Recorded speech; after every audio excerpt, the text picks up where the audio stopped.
Bonjour à tous les amis, j'espère que vous allez bien. Nouvelle vidéo Teslanatic et aujourd'hui on va parler de la nouvelle mise à jour de Tesla qui est la 2021.24.4 et qui intègre des nouvelles fonctionnalités comme le mode lavage.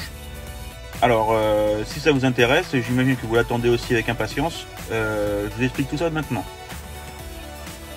Alors comme vous pouvez le voir, cette nouvelle mise à jour, la 2021.24.4, qui m'est arrivé hier après-midi, que j'ai téléchargé en roulant d'ailleurs, en utilisant mon hotspot. Et donc j'ai actualisé la voiture hier et je suis en train un petit peu de voir les nouveautés et je vais partager ça avec vous. Donc la première chose, c'est le mode lavage qui est assez intéressant, donc qui permet en fait de bloquer les vitres électriques, bloquer la voiture, une limitation de vitesse à 15 km/h, bloquer tous les capteurs. En fait, pour éviter que si vous levez votre voiture, une fenêtre s'ouvre malencontreusement, si vous appuyez sur la portière avec un Karcher. Donc c'est un mode qui est, je pense, nécessaire et qui était nécessaire et qui est pas mal.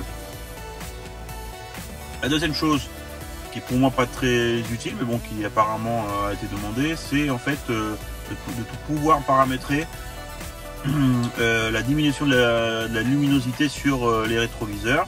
Donc à présent, dans le menu, on peut sélectionner, voilà, par rétroviseur, si on veut activer, voilà, comme on appelle ça, l'auto dim, ou voilà, l'obscurcissement des rétroviseurs automatiques la nuit.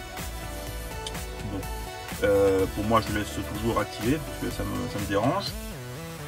Après, au niveau des améliorations apportées à la caméra embarquée, on a maintenant aussi la possibilité de paramétrer un mode automatique qui va en fait enregistrer 10 minutes de vidéo quand la voiture détecte des événements importants, un accident, dont vous klaxonnez, activation des airbags, voilà, gros freinage.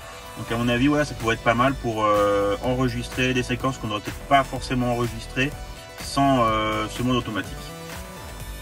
Après, un truc qui est pas mal, que bon, certains ont dû demander, personnellement moi j'utilise que le pourcentage depuis très longtemps et donc ça va très bien, mais bon, si vous avez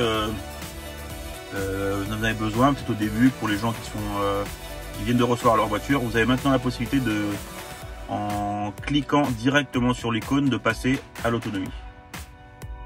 Donc voilà, encore une amélioration que Tesla apporte dans le paramétrage des menus et de ce qu'on voit sur l'écran. Après, au niveau du Wi-Fi aussi, donc maintenant on a la possibilité de paramétrer le fait qu'on puisse maintenir notre hotspot activé, même quand on enclenche le mode D, en fait quand on va rouler. Jusqu'à présent, il fallait appuyer sur l'icône et reconnecter au téléphone. Donc voilà, encore on peaufine, donc c'est pas mal.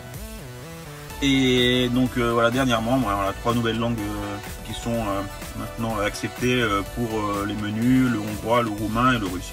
Voilà, pour nous, pas très important. Je voulais aussi dire que la dernière mise à jour, celle d'avant en fait, la 2021-12-25, on avait un nouveau jeu, Skyforce Reloaded, qui est pas mal, j'ai joué un petit peu, donc c'est très sympa. Donc voilà, donc c'est un peu ce qu'il y a de nouveau. Donc maintenant je vais aller dans les menus vous montrer, et surtout pour le mode lavage.